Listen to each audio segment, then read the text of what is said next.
عطار نیشابوری فرماتے ہیں کہ ایک کشتی جا رہی تھی دریا میں، سفر تھا، اور اس کشتی کے اندر کچھ جانور بھی تھے جن کو کسی دوسرے شہر لے جایا جا رہا تھا۔ تو اچانک طوفان آیا، طوفان کے اندر وہ سخت موجیں اٹھیں اور اس میں وہ کشتی بھی ٹوٹ گئی، لوگ بھی جو ہے وہ ڈوب گئے، لیکن صرف ایک تختی بچی، اور اس جو ہے وہ تختی پر ایک یعنی کہ لکڑی کا حصہ بچ گیا، جس کے اوپر دو زندہ رہے، گربئی و موش بماند، ایک چوہا اور ایک بلہ، یہ دو رہ گئے۔ وہ اس تختے پر سمندر کے اندر چاروں طرف وہ پانی پانی، اور کشتی بھی ڈوب گئی، لوگ بھی سامنے ڈوب گئے، صرف وہ زندہ ہیں۔ تو عطار نیشابوری فرماتے ہیں کہ یہ ہمیشہ ایک دوسرے کے دشمن ہوتے ہیں، چوہا اور بلی۔ اور ہم سب جانتے ہیں کہ اگر چوہا بلی کو دیکھے تو بھاگ جاتا ہے، اور بلی اس کے خوف سے، اور بلی جو ہے وہ چوہے کو دیکھے تو اس کے شکار کے لیے آ جاتی ہے۔ لیکن آپ فرماتے ہیں کہ وہ ایسا منظر تھا اور وہ عجب تھا کہ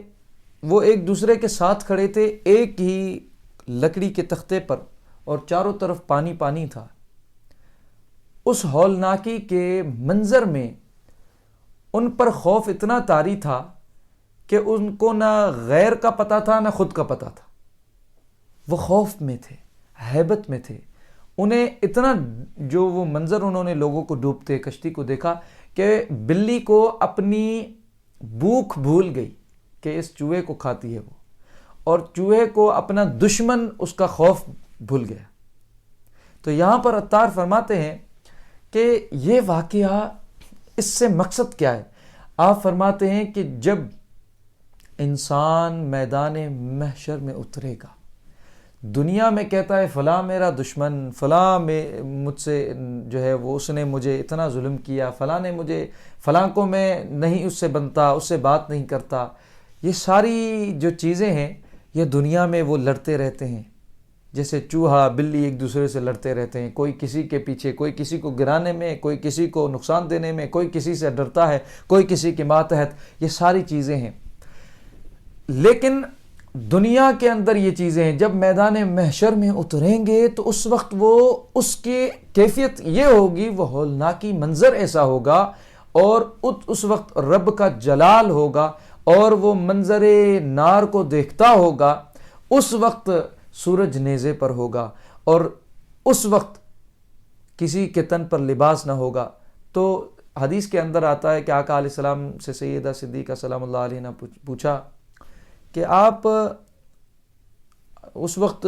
فرماتے ہیں کہ لوگوں کے پاس لباس نہیں ہوگا تو اس میں تو مرد عورت بھی ہوں گے، تو آقا علیہ السلام نے فرمایا کہ لیکن اس دن کسی کو کسی کی خبر نہ ہوگی، کسی کے حال کی کسی کو خبر ہی نہیں ہوگی، وہ اپنے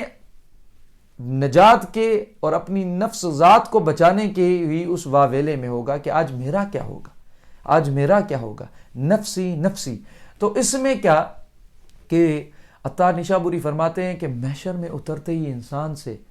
کہ یہ میرا دشمن تھا، یہ مجھے مارتا تھا، یہ مجھے تکلیف دیتا تھا، اس سے میں نہیں بنتا تھا، یہ ساری چیزیں وہ ختم ہو جاتے ہیں، اس کے خوف ختم، اس کا لالچ ختم، اس سے لالچ تھا، اس سے غرض تھا، اس سے لوٹنا تھا، اس سے چھیننا تھا، یہ ساری چیزیں انسان کے اس وقت یاد ختم ہو جائے گی۔ اس کو صرف میدان محشر میں آج ہوگا کہ میرا کیا ہوگا، میں آج نجات پاؤں گا یا نہیں۔